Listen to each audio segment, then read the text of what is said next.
A picture speaks 1,000 words, and I'm convinced that a great many of those words would be dedicated to the image's color, for there are few tools in the filmmaker's toolbox that can express the story and elicit emotions more wonderfully than color. However, we live in a filmmaking landscape that is very adept at dealing with the technology of cinema, and yet one that's bankrupt in its knowledge of the storytelling and emotional possibilities of cinematography. As a consequence, some important questions have receded into the background of our consciousness, like how can color be used to tell a story? How can color be used to elicit an emotional response? These are all questions that we will be exploring in this video. But firstly, what is color? There are three key elements to color: hue, saturation, and value. The hue is the actual color, such as yellow, red, or green. The saturation is how strong the color is, and the less pale it is, the higher its strength. Finally, value refers to the lightness and darkness of a color. One of the most effective ways of using color to tell a story is through symbolism. And there are two types of color symbolism: culturally associative and contextually associative. In culturally associative color symbolism, the filmmaker uses a typical association a culture has with a color and associates that color with a context that in some way relates to that typical association. It is dependent on the viewer's knowledge of a culture's typical association with a color for them to discover the color symbolism by themselves. For example, in Joker, after a lifetime of being bullied and stepped on, Arthur celebrates his newfound power after he murders several people.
Here, green represents Arthur's healing, as he heals from his past wounds in this scene.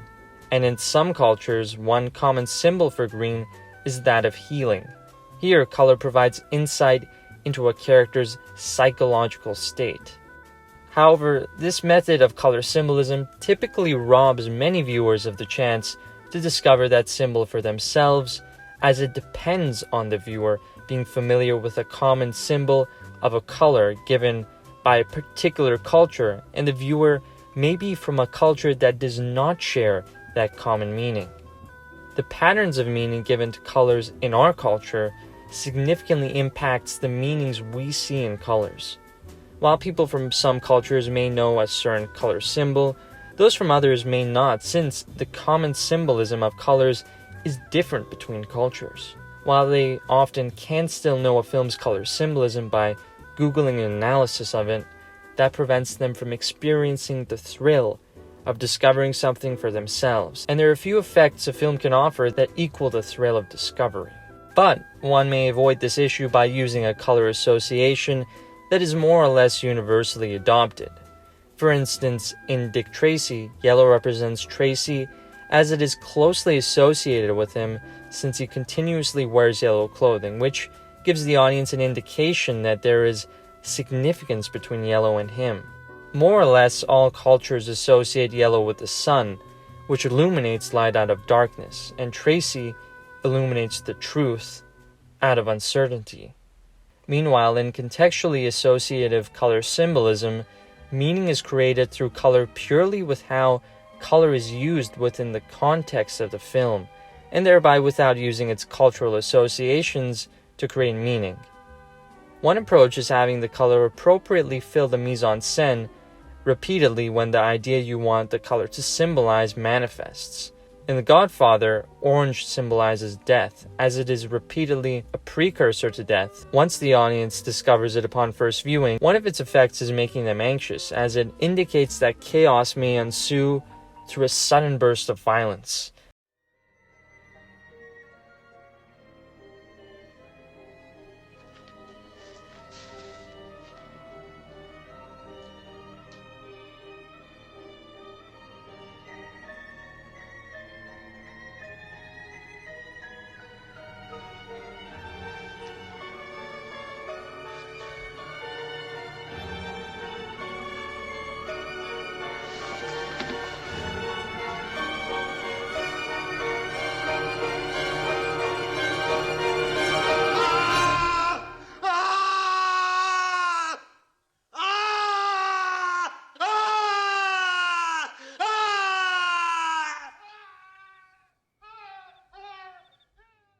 Here, color is being used to elicit an emotion through foreshadowing.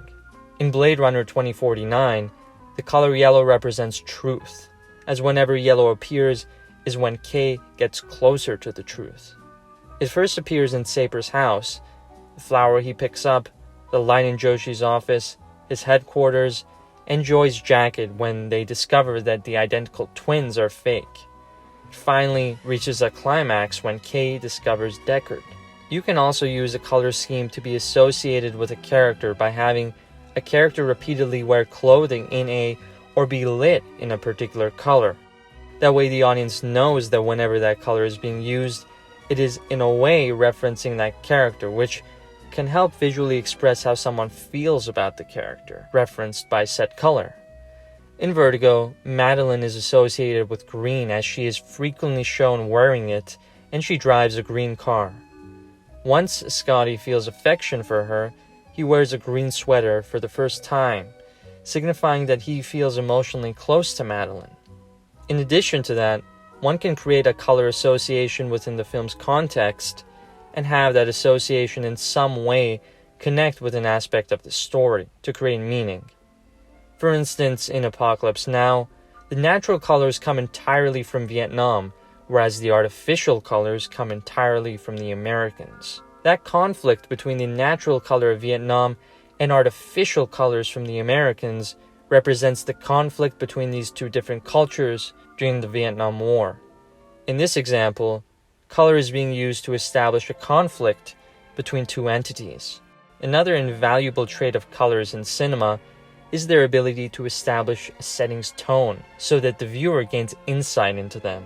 Intense hues that are highly saturated and bright tend to have a joyful tone, whereas colors lower in saturation and brightness tend to have a dimmer tone.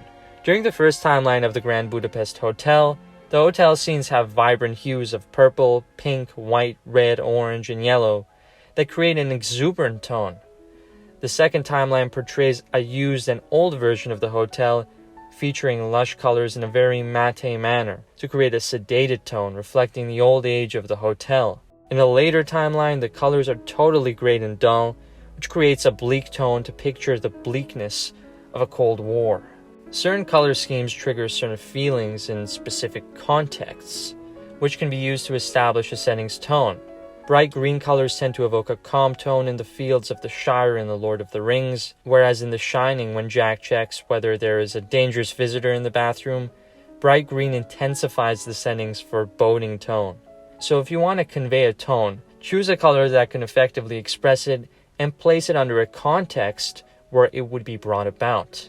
One key concept in color theory is warm and cool colors. Warm colors are those we commonly associate with heat, as in red, orange, and yellow, and they are more effective at conveying humidity. While cool colors are blues, purples, and greens, and they tend to be better at depicting coldness. In Do the Right Thing, an explosion of intense hues of reds, oranges, and ambers are used to convey and make the audience feel the overwhelming humidity of its location. Contrastingly, in The Revenant, cooler tones of blues are used to express and evoke the oppressive coldness of that environment. There are certain color scheme styles that have been shown to create harmony more effectively than others when the quantity of the color in the image is appropriate. Monochromatic color schemes focus on a single color, often by using variations of it by incorporating different tints, tones, and shades. Tints are achieved by adding whites and shades by adding black. It creates harmony due to its great sense of unity, and yet there should be contrast between light and dark hues to maintain visual interest, as the eyes will get bored of staring at a single hue. Analogous colors are located next to each other on the color wheel, and this low contrast combination creates harmony through its unification. Complementary colors are located opposite to each other on the color wheel, and they complement one another. Often when using complementary colors, you do not want to use them equally in your shot. Rather, you want to pick one of the hues as the main color to create harmony. That can also make a certain item stand out, which can draw the viewer's eye to a piece of information that you would like them to notice. Triadic color scheme is one featuring 3 colors that are equally spaced out on the color wheel. In Pierre Le Fou, the color scheme with red, blue, and yellow creates a playful tone that reflects the playfulness of the 2 main characters. With all of that said, I've barely even scratched the surface of how colors can enhance our films. But one thing is for certain, its immense power in adding meaning and emotion to our work is indisputable. Just as the past masters of color, we should continue this rich tradition of using its boundless possibilities to enrich our films. And as we do, what greater gift is there than having their usage of color to study?